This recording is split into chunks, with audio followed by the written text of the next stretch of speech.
السلام علیکم ورحمۃ اللہ وبرکاتہ۔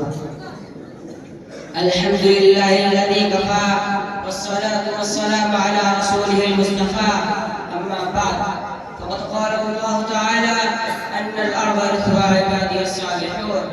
بلا شبہ ہمارے نیک بندے زمین کے وارث ہیں۔ جب سر میں ہماری اطاعت تھی، سرسبز و شجر امید کا تھا، جب سرسراسیاں چلنے لگی، اس پیڑ میں پھلنا چھوڑ دیا، اللہ کی راہ اب بھی کھلی، آثار ہمیشہ سب قائم ہے اللہ کے بندوں نے، لیکن اس راہ پہ چلنا چھوڑ دیا۔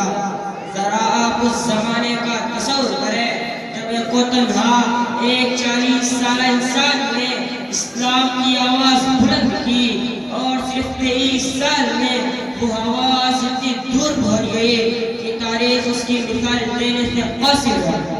اور ابھی ایک صدی بھی نہ گزری تھی کہ ایک انقلاب رونما ہو گیا، جو غریب تھے وہ امیر ہو گئے، جو بیچارے چرواہے کہے جاتے تھے وہ مسند افتتاح پر متمکن ہو گئے، جنہیں دنیا والے ان پر بدو کہا کرتے تھے، ان کا سین رواج میں تیزی سے بڑھا کہ ربیع مسکون عالم پر ان کے تہذیب و تمدن کا ڈنکا بجنے لگا۔ جو تعلیم و تہذیب میں پچھلے صفوں میں تھے وہ امام بن گئے، انہوں نے یہ ثابت کر دیا کہ قرآن کا یہ اعلان ہمیں جہاں درست ہے، ان الارض يرثها عبادی الصالحون۔ بلا شبہ ہمارے نیک بندے زمین کے وارث ہیں۔ مسلمانوں کی عروس کی داستان اتنی دلچسپ، حوصلہ افزا اور روح پرور ہے کہ آج بھی ان کو پڑھ کر روٹے کھڑے ہو جاتے ہیں۔ علامہ اقبال نے کیا خوب کہا تھا، دشت جو دشت ہے دریا بھی نہ چھوڑے ہوئے، بحر ظلمات میں دوڑا دیے گھوڑے ہوئے۔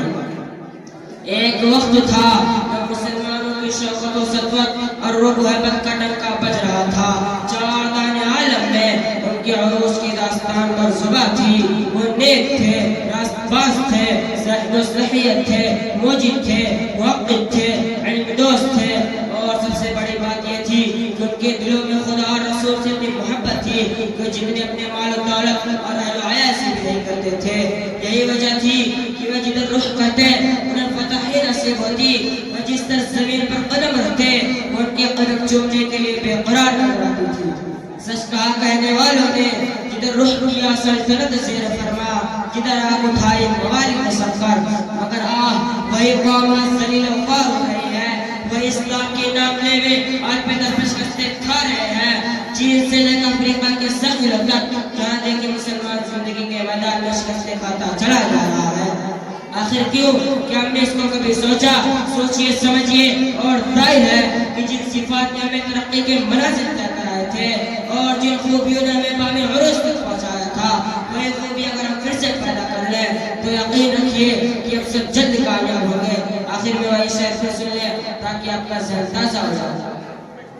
جب سر میں ہماری اطاعت تھی، سرسبز و شجر امید کا تھا، جب سرسراسیاں چلنے لگی، اس پیڑ نے پھلنا چھوڑ دیا، اللہ کی راہ اب بھی یہ کھلی، آثار ہمیشہ سب قائم ہے اللہ کے بندوں نے، لیکن اس راہ پہ چلنا چھوڑ دیا۔